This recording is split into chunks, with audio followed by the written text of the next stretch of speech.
April 25th is the first day of the 2024 NFL Draft, and North Carolina quarterback Drake Maye is projected to be the third quarterback taken, behind Caleb Williams and Jaden Daniels. Some are saying he may even go second behind Williams. Is Maye the third or second best quarterback in the draft this year? My breakdown of North Carolina quarterback Drake Maye is next. This is my take.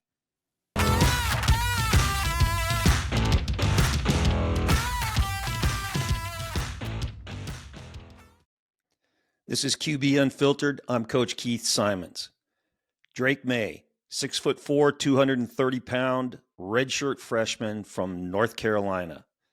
Now, a redshirt freshman means that he has been in the Tar Heel program for 3 years, starting for the last 2. So he's coming out as a sophomore, and he's going to be one of the top 2 or 3 quarterbacks selected in the draft coming up next month. Now, Maye's skill set is solid, and he's going to be really, really good in the NFL. And like every quarterback drafted any year, a lot of it depends on which team he goes to, what system he plays in, what offensive coordinator he plays for, and what quarterback coach is coaching him. This is what I like about Drake Maye. Number one, he's got a live arm. He can make the throws. He can put the ball downfield. He can make intermediate throws. He's got good arm strength. And as I've mentioned before on this show, arm strength is really, really an overrated skill for a quarterback. But as I said, Maye's got a live arm. He can get it downfield, and he can make throws. They gave up 198 yards rushing last year per game. There's a deep throw. Wide open receiver. Pace with the North Carolina touchdown. Lindsay, I think we'll see a more methodical approach. Here's Maye, gonna fire it deep, and it's caught. Jones at the 20, inside the 10, first and goal, Carolina.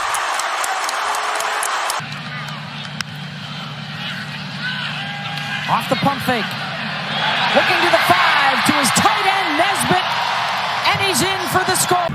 Spread it out, inside the 25. Maye taking a shot, going for Nesbitt, and Nesbitt pulls it in. Touchdown, Carolina. Third down and goal, 6.5 in the quarter, and a touchdown. Tez Walker. Half 3 for his last 9. It is 1 for 1 in this half. Launching it again for Walker. He has it. Touchdown. This would be about 50 from here. Maye protected well this time. It's Walker again. Tez Walker. Third touchdown of the night. The Heisman Trophy candidate at quarterback and moving the ball for the Tar Heels. Throws it down near the goal line to Walker. And Walker holds it in for the... His pocket poise is good. Pocket poise and work in the pocket is when he can't throw in rhythm and tempo. When he senses the pocket being broken down a little bit, he slides. I call it scooting and pedaling, side to side, or he shuffles back, or he climbs in the pocket, always keeping his eyes downfield. He's not one of these guys that gets frantic when he feels a little bit of breakdown. His eyes then come down to the rush, or he puts the ball under his arm and just says, screw it, and he's out. Maye doesn't do that. He stays in the pocket, moves around to avoid pressure, get into gaps to throw the ball, and then delivers the rock. That's a skill that's going to really help him out at the next level, and not every quarterback in this year's draft has that skill.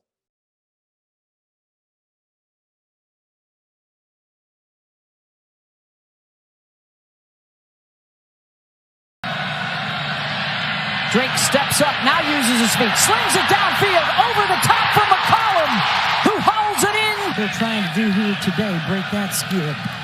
Third down and 5 for Drake Maye. Wide open downfield, and the catch is made at the 10 and down to the 1-yard line for Kamari Morales. 2nd down and 4. Gonna keep. Got to throw, and oh my goodness, he threw it to the end zone, and it's caught for the touchdown by Paysour, and he threw it left-handed. Hampton, who ran for 197 yards against Miami. Down the sideline, open man to the end zone, and a touchdown. Maye's athletic. Now, when I say athletic, I'm not talking about dual threat quarterback. I don't like that term, but he is athletic, and athletic means he's got good enough feet and good enough speed to where when he does break the pocket and make something happen, extend plays, he can get downfield and hurt the defense enough with his running ability.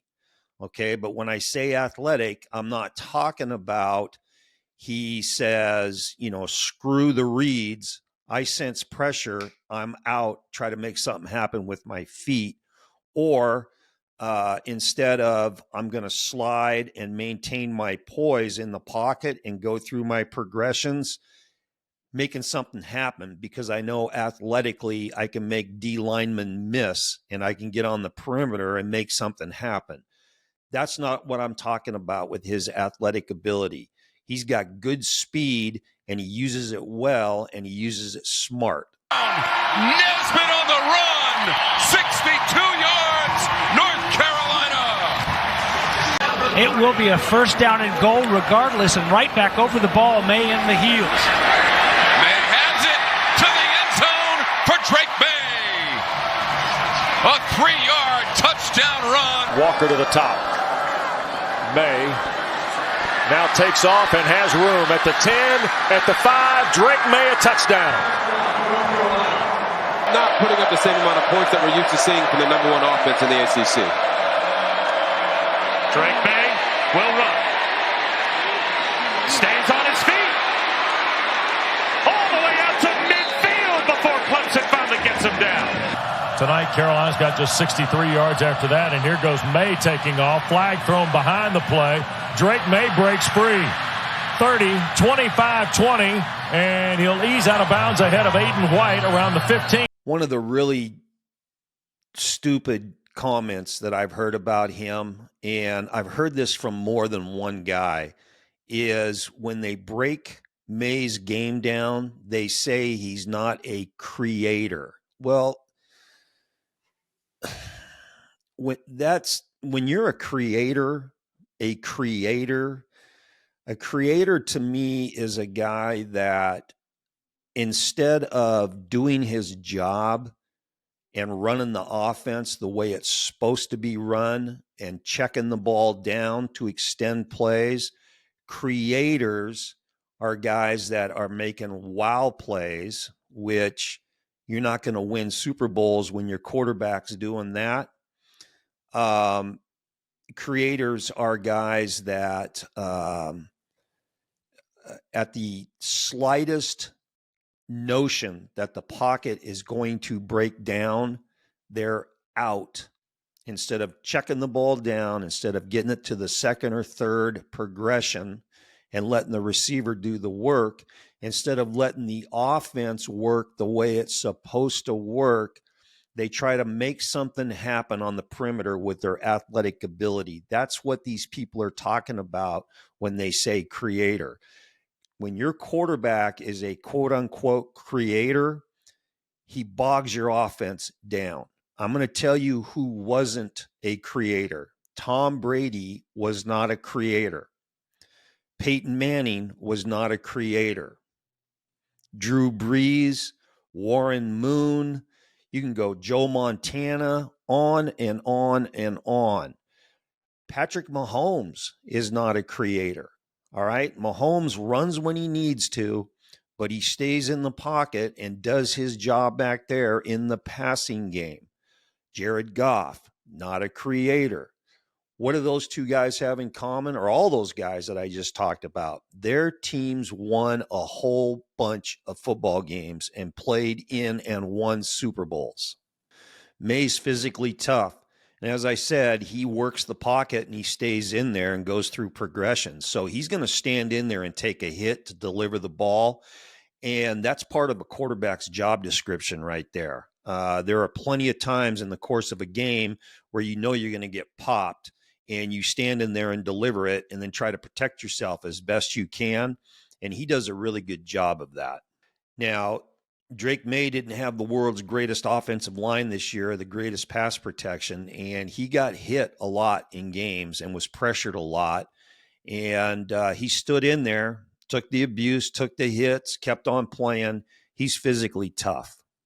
It's obvious when you watch him on film that he plays with a lot of swagger and confidence, and that's a huge skill set for a quarterback.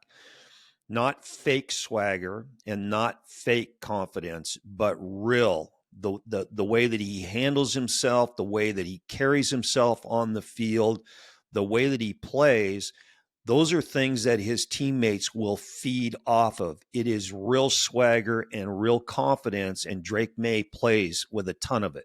One aspect that front offices and gurus do not talk about is the fact that Maye played for Phil Longo for a couple of years, and Longo was the offensive coordinator there who left after the 2022 season to coordinate at the University of Wisconsin this year. And so Maye was a redshirt under him, a redshirt freshman, and then played his first season as a starter under Phil Longo. Why is that important? Because Phil Longo is one of the better offensive coordinator and quarterback coaches in college football. And I've said this before about other quarterbacks, Michael Penix, Jaden Daniels, those guys that play in QB-friendly offenses and have good quarterback coaches, they have an advantage when they go into the NFL because that skill level, the mechanics being taught, but more importantly, the mental part of it in a great pass offense and the things that quarterbacks have to do mentally in a great pass offense, that's going to help him in the NFL, and it's going to allow him to be good sooner. Guys like Drake Maye, who played for a guy like Phil Longo, just have more of an advantage, and it gives them more of a leg up when they go to the big show. Another skill that I like about him that is overlooked by a lot of front office guys in the NFL is he's low maintenance. Okay, so what are we talking about there? Well, like Jaden Daniels and Michael Penix Jr., these guys just do their job on the field, and you don't read about a lot of bullshit off the field. Okay, I call it drama, nonsense, and bullshit. That doesn't follow Drake Maye around, and that's a big, big bonus for any NFL team, because whether people want to admit it or not, what you do physically on the field is negated if you're a pain in the ass off the field, if you're in trouble, if you do suspect stuff off the field, if you're a pain in the ass. It just doesn't bode well. It doesn't bode well for your career, and it definitely doesn't help the franchise out that you're playing for. Drake Maye is a solid dude off the field. Okay, concerns. I'm going to start with the number one concern I have on him, and that is accuracy issues. And when you talk about physical skills for a quarterback and people talk about arm strength, that's way, way, way down the list of realistic skills that separate good and great quarterbacks. Okay. Accuracy is right up there at the top, maybe the top. Accuracy. How accurately do you throw the ball? So if you're missing guys that are wide open, which Drake Maye did a lot, okay? Or if you're throwing balls where your receiver has to slow down to catch it, stop to catch it, jump to catch it, lay out to catch it. Those are issues that are going to hurt you at the next level. And that is my number one concern with him.